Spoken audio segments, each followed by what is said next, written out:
नमस्कार. मी शरद बोंक्षे. राष्ट्राय स्वहामध्ये आपल्या सर्वांचं स्वागत. स्वातंत्र्यवीर सावरकरांवरती असंख्य आरोप जाणीवपूर्वक केले जातात. त्यांची उत्तरं आम्ही वारंवार देत असतो, तरीसुद्धा जाणीवपूर्वक ठरवून आरोप करत राहतात. तर मग कधी कधी प्रश्न पडतो की सतत का उत्तरं देत राहायचं? जे सत्य आहे, जे खरं आहे, पवित्र आहे, ते सतत आपण का सांगत राहायचं? तर हे जे आमचं सांगणं आहे किंवा हे जे विश्लेषण आहे किंवा हे जे आरोपांना उत्तर आहे, हे आरोप करणाऱ्यांसाठी नाही आहे. जी चांगली माणसं आहेत, ज्यांना हे खरंच समजून घ्यायचं आहे, ज्यांना सावरकरांबद्दल आदर आहे, फक्त त्यांना इतिहासाची माहिती नाही आहे, त्यांच्यासाठी हा सगळा प्रपंच आहे. तर मुस्लिम लीग बरोबर हिंदू महासभेनं संयुक्त मंत्रिमंडळ का बनवलं?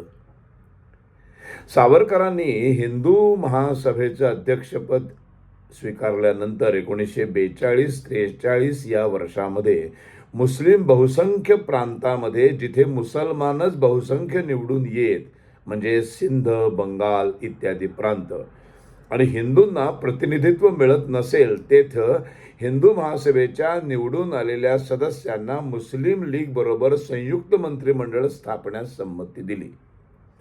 1941 साली केवळ 10 महिने श्यामाप्रसाद मुखर्जी ज्या मंत्रिमंडळामध्ये होते, त्याचा तर याच्याशी काहीही संबंधच नाही. आणि म्हणजे मुख्य मुखर्जी होते, त्या मंत्रिमंडळामध्ये मुस्लिम लीग नव्हती. मुस्लिम लीग विरोधी पार्टीमध्ये होती. त्यावर अर्धवट माहितीतून आज एका आणि अपप्रचार केला जातो की स्वतः सावरकरांना मंत्रिपदे स्वीकारणे किंवा स्वार्थासाठी सत्तेमध्ये जाण्याचे कसलेही आकर्षण नव्हते. केवळ सीमा भागामधील अल्पसंख्य हिंदू आणि शीख यांच्या हितरक्षणासाठी पाकिस्तानचे ठराव आणि प्रांतांना भारतातून फुटून निघण्यासाठी स्वयंनिर्णयाचे ठराव यांना विरोध करण्याच्या अटीवर हा सहभाग होता. हिंदूंना प्रतिनिधित्व मिळेल अशी सत्ता केंद्र स्वीकारण्याचा हिंदू संघटक कार्यकर्त्यांना समादेश दिला गेला. पत्रके, लेखांमधून यासंबंधी व्यक्त झालेले सावरकरांचे विचार आहेत ते पुढील प्रमाणे. मुस्लिम लीग बरोबर संयुक्त मंत्रिमंडळे कोठे आणि कशासाठी? 10 जून 1943 सावरकरांनी संयुक्त मंत्रिमंडळाविषयी पुढील विचार व्यक्त करणारं एक पत्रक काढलं. देशभक्तीने आणि शुद्ध हेतूने प्रेरित होऊन जर संयुक्त मंत्रिमंडळे बनवण्यात आली तर संघशक्तीने काम करण्याचे शिक्षण आपल्याला मिळून परकेपणाची भावना नष्ट होईल.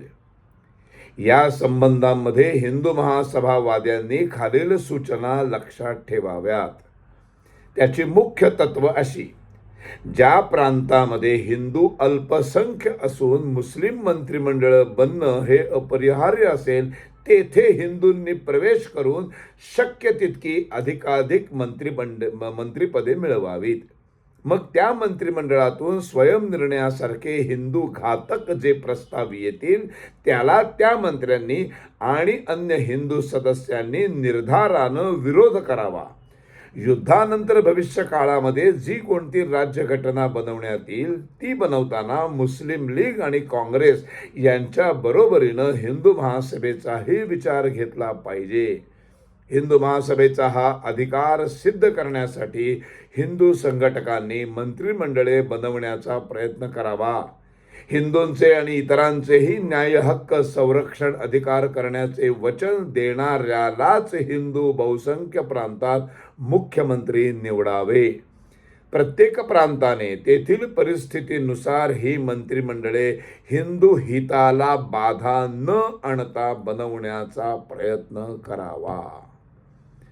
संदर्भ: समग्र सावरकर खंड, 8वा वीर सावरकर प्रकाशन पुस्तक, ऐतिहासिक निवेदने, पृष्ठ क्रमांक 86 आणि 87. नंबर 2, मुस्लिम लीग बरोबर हिंदू सभेची संयुक्त मंत्रिमंडळे.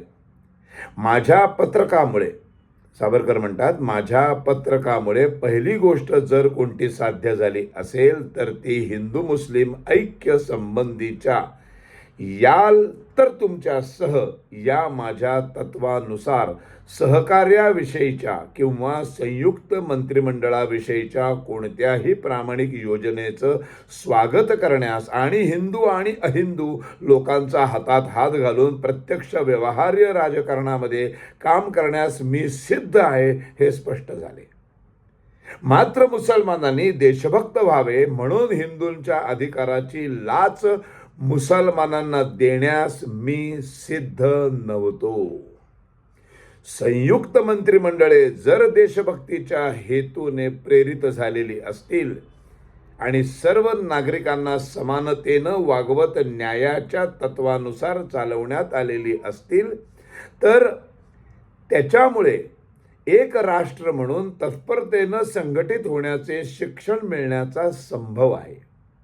आपल्या अहिंदू देशबांधवांबरोबर अशा रीतीनं संयुक्त मंत्रिमंडळामध्ये काम करण्याचा आदेश हिंदू संघटनवादी जनतेला मी दिल्यामुळे ही गोष्ट अगदी ढळढळीतपणे सिद्ध झाली की मी घालून दिलेले हिंदू संघटनी धोरण तथाकथित राष्ट्रीय काँग्रेसच्या धोरणापेक्षाही अधिक राष्ट्रीय आहे.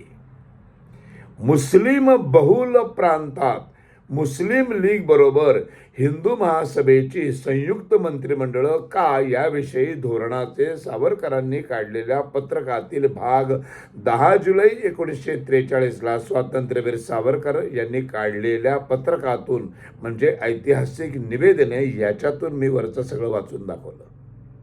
आता लीग आणि सभा संयुक्त मंत्रिमंडळे 10 मे 1944 रोजी काढलेल्या एका पत्रकात बॅरिस्टर जिना यांना उत्तर देताना सावरकर म्हणतात, पंजाबातील संयुक्त मंत्रिमंडळासंबंधी माझ्या पत्राचा जो अर्थ जिनांनी लावला तो चुकीचा आहे. असे चुकीचे अर्थ हेतुतः लावून जर माझी खरी पत्रके बाहेर पडण्याचा त्यांचा डाव असेल तर त्यांनी लक्षात घ्यावे की मी काही इतका सहज साध्य होणारा नेता नाही. जिनांच्या अलीकडील वक्तव्य यावरून त्यांना हिंदू सभेची मैत्री पाहिजे असे दिसू लागले आहे. पण त्यांनी लक्षात ठेवावे की ही मैत्री तितकी सोपी नाही.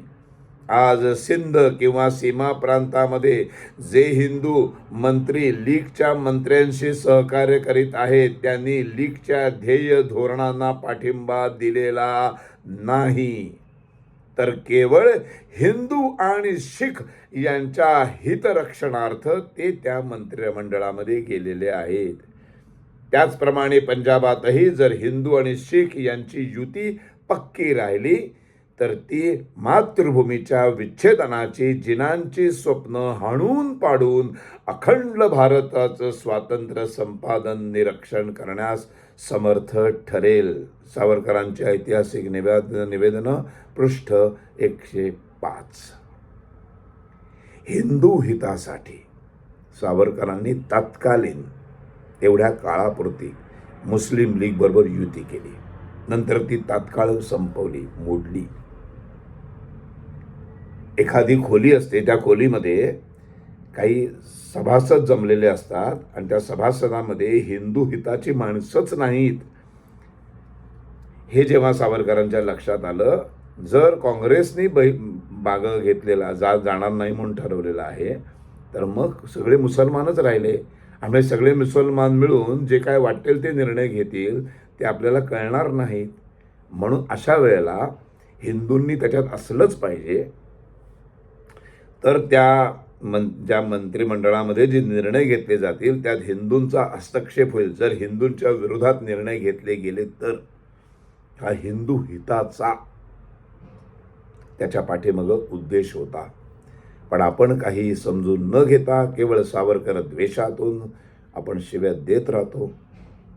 देत राहा जे देणार आहेत त्यांना. पण हे ज्यांना समजून घ्यायचे सावरकर, ज्यांना राष्ट्र समजून घ्यायचं आहे, त्यांना महापुरुष समजून घ्यायचे आहेत, त्यांच्यासाठी हा आमचा प्रयत्न आहे. धन्यवाद.